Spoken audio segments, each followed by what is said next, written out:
If the root of the equation a minus b x square plus c minus a x plus b minus c equal to 0 are equal then a b c are in.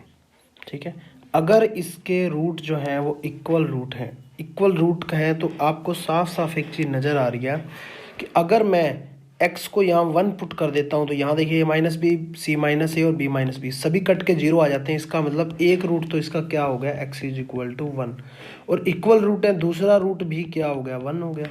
ठीक है, समझ रहे हो, इतनी simple सी चीज़ है, इसमें तो कुछ सोचना भी नहीं है। अब हमें पता है क्वाड्रेटिक के अंदर sum of roots alpha plus beta, sum of roots क्या हो गए यहाँ पे c minus a upon a minus b bar क्या लग जाएगा माइनस, प्रोडक्ट ऑफ रूट्स यहाँ पे क्या हो गया बी माइनस सी अपॉन में ए माइनस बी, प्रोडक्ट यहाँ 1 इंटू 1। ठीक है, समझ रहे हो, इसका मतलब 1 इज इक्वल टू क्या हो गया b minus c is equal to a minus b, a minus b is equal to क्या आ गया बी माइनस सी, इसको क्रॉस मल्टीप्लाई करवा दिया। तो ये किसकी निशानियाँ होती हैं, ए बी सी में ए माइनस बी बी माइनस सी क्या होता है यहाँ पे अगर हम देखें तो यहाँ पे हो गया 2b is equal to a plus c, तो ये क्या होती है मेरी एपी सीरीज बन रही है, अर्थमेटिक प्रोग्रेशन। तो यहाँ पे बन गया एपी। नेक्स्ट क्वेश्चन देखिए, for the equation x square का modulus plus modulus of x minus x is equal to 0, इसको हम क्या मान के चलते हैं, मॉडुलस को डायरेक्ट ही सोल्व कर सकते हैं, इसको इसी क्वाड्रेटिक इक्वेशन को ही सोल्व कर देते हैं। हम कैसे सोल्व करेंगे, सिंपल है कि दो इसके जो है ना हम टुकड़े बनाएंगे, कौन कौन से बनते हैं 6 के, 2 और 3 बनेंगे। तो यहाँ पे मेरा क्या आ जाएगा मॉडुलस ऑफ एक्स प्लस 3 और modulus of x minus 2 is equal to 0, यही बने क्योंकि माइनस का 6 है। तो मॉडुलस ऑफ एक्स एक तो आया -3 और एक आया मॉडुलस ऑफ एक्स 2, ये तो कभी पॉसिबल हो नहीं सकता क्योंकि मॉडुलस मतलब मोड के अंदर कोई चीज़ है वो तो हमेशा पॉजिटिव होती है, -3 के इक्वल तो कैसे ही आएगी। इसका मतलब ये मेरा सही है और यहाँ से मेरी 2 वैल्यू निकल रही हैं। ठीक है, प्लस -2। और यहाँ पे पूछा क्या गया है, यहाँ देखिए ऑप्शन के अंदर there is only 1 root, 1 root तो नहीं है, 2 रूट है। The sum of the root is -1, दोनों का सम करो 2 का और -2 का 0 आता है, ये भी नहीं है। The product of root is -4, ये बिल्कुल सही है क्योंकि इन दोनों का प्रोडक्ट करो 2 का और -2 का, मेरा आंसर क्या आ रहा है -4। The value of p for which the sum of the squares of the root of the equation x square minus p minus 2x minus p plus 1 is equal to 0 is minimum will be. ठीक है, ये साथ साथ में लिखा हुआ है कौन कौन से पेपर में कौन कौन सा क्वेश्चन आया हुआ है। तो यहाँ देखिए the value of p for which the sum of the squares of the root, कि उस रूट जो आएंगे ना 2 रूट होंगे इसके, उनका स्क्वायर्स का सम हमने निकालना है और वो जो है ना मिनिमम होना चाहिए। तो p की किस वैल्यू के लिए, ठीक है ना, p की वैल्यू कब मिनिमम हो सकती है। तो यहाँ पे सिंपल सा फंडा है कि हम कैसे निकालते हैं sum of roots alpha plus beta, क्या हो जाएगा मेरा p-2। ठीक है, प्रोडक्ट ऑफ रूट्स क्या हो जाएगा मेरा माइनस का p प्लस 1। ठीक है, यहाँ तक किसी को कोई प्रॉब्लम नहीं है।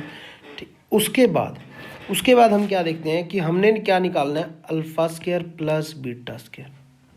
इसको मैं क्या लिख सकता हूँ अल्फा प्लस बीटा का स्क्वायर -2 अल्फा बीटा, ये लिख सकता हूँ। तो अल्फा प्लस बीटा का स्क्वायर क्या हो गया p-2 का स्क्वायर, और यहाँ पे -2 टाइम ये वाला 1 माइनस p। ठीक है, यहाँ हम सोल्व कर लेंगे p का स्क्वायर 4 - 4p - 2 + 2p। तो यहाँ पे क्या आ जाएगा मेरा p का स्क्वायर -4p - 2p और प्लस का 2, समझ रहे हो। यहाँ पे आ जाएगा p-1 सारे का स्क्वायर प्लस 1। आगे जाने की जरूरत ही नहीं है क्योंकि मैक्सिमम मिनिमम वाले चैप्टर में जाने की कि इसका डेरिवेटिव करेंगे या जो भी करेंगे, वैसे भी क्वेश्चन हो सकता है।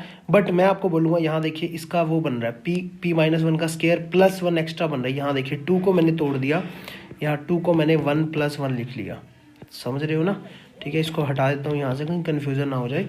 तो यहाँ पे क्या आ गया मेरा p-1 का, ये जो है स्क्वायर है हमेशा पॉजिटिव होता है। इसका मतलब ये क्या हो सकता है, नेगेटिव तो कभी जा नहीं सकता, ज़्यादा से ज़्यादा 0 तक जा सकता है। तो मान लीजिए 0 भी हो जाता है तो ये 1 तो हमेशा रहेगा, तो ये मिनिमम 1 तो हमेशा रहेगा ही रहेगा। इसका मतलब आंसर क्या आ गया 1, क्योंकि उसने वैल्यू क्या पूछी थी, मिनिमम पी की वैल्यू मिनिमम कब होगी। Next question the, the condition that the equation of, ये वाली इक्वेशन है और ये वाली इक्वेशन है कॉमन रूट, क्या कंडीशन होगी कि ये वाली इक्वेशन और ये वाली इक्वेशन, ठीक है, ये इसके साथ ही है, ठीक है, ये कॉमन रूट इसके बनेंगे। कॉमन रूट के लिए कंडीशंस जो है मैंने आपको करवाई है, देखिए वो क्या थी। सिंपल सी भाषा में हम कैसे किया करते थे कि 23/12 का फॉर्मूला हम लगाया करते थे। 23/12 में क्या होता है, यहाँ पे सेकंड टर्म अगर हम देखें, 23/12 का मतलब क्या है, 23/12 का मतलब ये है कि पहले सेकंड टर्म कौन सी है, बी, थर्ड टर्म कौन सी है, मतलब इसका कोफिशिएंट इसकी है सी, ये कौन सा है, ए, ठीक है, इसका कोफिशिएंट, फिर इसका कोफिशिएंट बी, ऐसे इसने लिख देना है बी सी ए बी। ऐसे ही सेकंड वाले का इसमें भी वही सेम चीज़ आ जाएगी, बी डैश आ जाएगा, सी डैश आ जाएगा, ए डैश आ जाएगा और बी डैश आ जाएगा। अब इसको क्या करना है, इसको क्रॉस मल्टीप्लाई कराना है। इसमें कलर चेंज कर लेता हूँ, इसकी इससे, इसकी इससे, इसकी इससे, इसकी इससे, इसकी इससे, इसकी इससे, ठीक है, वो हमने डायरेक्ट लिख देना है, ठीक है। अब लिखते वक्त बस आपको ध्यान में क्या रखना है, कोई बात नहीं, एक बार लिख दो, बी सी डैश, ठीक है, माइनस बी डैश सी, ठीक है, एक तो ये टर्म होगी। सेकंड टर्म क्या होगी, सी a dash minus 8 c dash, ठीक है, और थर्ड टर्म क्या होगी, इसको और छोटा कर लेता हूँ मैं, थर्ड टर्म होगी मेरी, यहाँ देखिए, ए को इससे करेंगे, इसको इससे करेंगे, a b dash minus a dash b, ठीक है, थर्ड टर्म होगी। ये 3 टर्में होगी, ठीक है, ये वाली और ये वाली। अब आपको सिंपली कॉमन रूट की कंडीशन होती क्या है, बीच वाले का स्क्वायर इज इक्वल टू, मतलब इसका स्क्वायर, ठीक है, एक टाइप से जीपी सीरीज ही मान लो, इसका square c a dash minus 8 c dash का स्क्वायर इज इक्वल टू इन दोनों की multiply, b c dash minus b dash c और a b dash minus a dash b. समझ रहे हो? तो ये मेरा आ जाएगा answer, option number c correct है, ठीक है, समझ गए, कोई प्रॉब्लम नहीं है। नेक्स्ट क्वेश्चन देखिए क्या है, देखिए the equation x square minus 5 modulus of x plus 6 is equal to 0, ठीक है, इसको हमने सोल्व करना है, कितने इसके रूट बनेंगे, इसमें तो कुछ करना भी नहीं है, ठीक है, सिंपली इसको वही बात, एक्स का स्क्वायर का मॉडुलस का स्क्वायर लिख सकते हैं हम, माइनस का 5x का modulus plus 6 is equal to 0, बस यही चेंजेस किया मैंने, एक्स का स्क्वायर है तो मॉडुलस का स्क्वायर लिख सकते हैं, उसमें कोई खास बात नहीं है, क्योंकि वो हमेशा पॉजिटिव ही रहना है, क्योंकि स्क्वायर है हमेशा पॉजिटिव रहेगा, तो मॉडुलस का स्क्वायर बाद एक ही चीज़ होगी। अब इसको क्या है, इसको टुकड़ों में तोड़ दो, क्या आ जाएगा, एक्स का मॉडुलस -3 और एक्स का जो है मॉडुलस -2 इज इक्वल टू 0, ठीक है, यही आ जाएगा। एक्स का मॉडुलस क्या आ गया, 3 आ गया, और एक्स का मॉडुलस क्या आ गया, 2 आ गया। एक्स इज इक्वल टू +-3 आ गया और एक्स इज इक्वल टू +-2 आ गया। 2 रूट ये रहे, 2 रूट ये रहे, टोटल कितने रूट हो गए, 4। ऑप्शन नंबर बी करेक्ट है। नेक्स्ट क्वेश्चन देखिए, द इक्वेशन जो है x+4 सारे का modulus is equal to -4 has, simple सी बात है, कभी भी मॉडुलस हमेशा क्या होता है, पॉजिटिव होता है, और इन्होंने -4 क्या दिया हुआ है, नेगेटिव दिया हुआ है, ये कभी भी नहीं हो सकता। इसका मतलब इसके क्या रूट होंगे, इसके 0 रूट होंगे। ऑप्शन नंबर डी करेक्ट है, नो सोल्यूशन, ठीक है।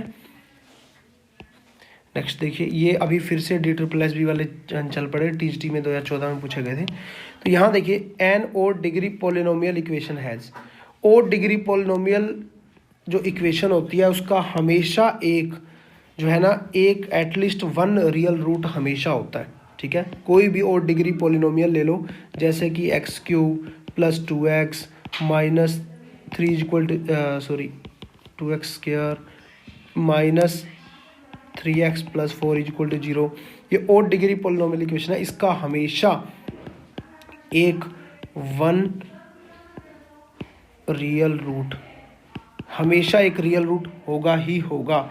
ऑप्शन नंबर ए करेक्ट है। Question number 38, 1 root of the equation 10x is equal to x, मतलब x की किस वैल्यू के लिए दोनों सेटिस्फाई कर रहे हैं। तो आपको पता है 10x की वैल्यू 0 डिग्री, 30 डिग्री, 45 डिग्री, 60 और 90 डिग्री। तो x इज इक्वल टू जब मैं 0 पुट करता हूँ तो 10 0 क्या होता है मेरा, 10 0 is equal to 0, 0 is equal to 0 और सेटिस्फाई हो रहा है। उसके अलावा कोई और वैल्यू है x की, ठीक है, कोई भी नहीं है। वैसे ही x इज इक्वल टू 0 भी दिया हुआ है, तो ऑप्शन नंबर फर्स्ट करेक्ट हो गया। π/2 के लिए भी सेटिस्फाई नहीं है, यहाँ पे π/2 आ जाएगा, यहाँ 10 π/2 इन्फिनिटी होता है, यहाँ पाई के लिए भी सेटिस्फाई नहीं है। The real root of the equation x² minus 6x plus 9 is equal to 0, ये तो सिंपल सा ही क्वेश्चन है, इसमें तो कुछ करना भी नहीं है, ठीक है। और कुछ लोग जो है पेपर में जाते ही इसका सोल्यूशन निकालने बैठ जाएंगे, बट मैं बोलूँगा सोल्यूशन नहीं निकालना है, डायरेक्ट ऑप्शन पुट कर दो, क्योंकि उसने रूट ही तो पूछा है, रूट डायरेक्ट पुट कर दो। -6 नहीं आ रहा, कैंसिल कैंसिल कैंसिल। -3 देखिए -27 आ रहा है, ठीक है, प्लस का 18 plus 9 0 0 is equal to 0 satisfy हो रहा है। ऑप्शन नंबर डी करेक्ट है। अल्फा बीटा, देखिए क्वेश्चन नंबर जो है हमारे पास 40 है ना, हाँ 40 है। तो यहाँ देखिए क्या बोल रहा है, अल्फा बीटा देन 1/अल्फा और अच्छा, यदि मतलब ये ना एक इक्वेशन जो है कट गई है, कोई बात नहीं, मैं यहाँ पे लिख देता हूँ, यहाँ पे इसको हटाते हैं हम, यहाँ पे लिख देता हूँ question number 40, if roots of the, वैसे इक्वेशन नीचे लिखी हुई है 3x² plus 4x plus 7 is equal to 0 और अल्फा बीटा, ठीक है। अगर इस इक्वेशन के रूट अल्फा बीटा है तो 1/अल्फा 1/बीटा के लिए कौन से रूट बनेंगे। इस टाइप के चीज़ों में मैंने डायरेक्ट आपको करवाया हुआ है, कोई भी आ जाए 1/अल्फा 1/बीटा, या अल्फा की पावर में आ जाए, अल्फा की पावर n, बीटा की पावर n, अल्फा की पावर 3, बीटा की पावर 3, या कुछ भी इस टाइप का जो वो बना देता है, अल्फा की पावर -1 या कुछ भी। हमें डायरेक्ट क्या करना होता है, जैसे x को ना हम 1/अल्फा पुट कर देंगे, जो भी दिया होगा। तो यहाँ पे से क्या आएगा, अल्फा की वैल्यू क्या आएगी 1/x, तो 1/x हम डायरेक्ट इक्वेशन के अंदर पुट कर देंगे। इस इक्वेशन के अंदर पुट करोगे तो क्या आ जाएगा 3/x², ठीक है, plus 4/x plus 7 is equal to 0। कुछ लोग बोलेंगे ये तो डायरेक्ट ही, हाँ बिल्कुल डायरेक्ट है, मैंने इसलिए ये बताया ताकि और टाइप के क्वेश्चन हो तो आप कर सको आराम से, ठीक है, क्योंकि जब रूट चेंज होते हैं, ठीक है। अब यहाँ पे यहाँ पे तो कुछ करना ही नहीं था, ये तो चलो मैं कर गया। ये तब करना है जब आपने वो बोल रहा है कि जो है ना रूट चेंज हो रहे हैं 1/अल्फा और 1/बीटा में। इसने तो सिर्फ 1/अल्फा प्लस 1/बीटा की वैल्यू पूछी है, तो यहाँ पे ये वाली चीज़ तो हमने करनी ही नहीं है। चलिए नेक्स्ट आगे इस टाइप के और क्वेश्चन आ जाएंगे तो हम कर लेंगे। इस टाइप के क्वेश्चनों में तो डायरेक्ट क्या करना होता है, इसको ही सोल्व करना होता है। क्या आ जाएगा, अल्फा बीटा, तो क्या आ जाएंगे इसके एलसीएम, ऊपर आ जाएगा beta plus alpha. Sum of roots है, ये प्रोडक्ट ऑफ रूट्स है, सम ऑफ रूट्स और प्रोडक्ट ऑफ रूट्स इसके निकाल दो, क्या आ जाएंगे alpha plus beta sum of roots -4/3, product of roots क्या आ जाएंगे c/a मतलब 7/3। इसके अंदर पुट कर दो, क्या आ जाएगा -4/3, या ऊपर नीचे है 7/3, 3 से 3 cancel, -4/7। Option number b correct है, ठीक है ना, समझ रहे हो।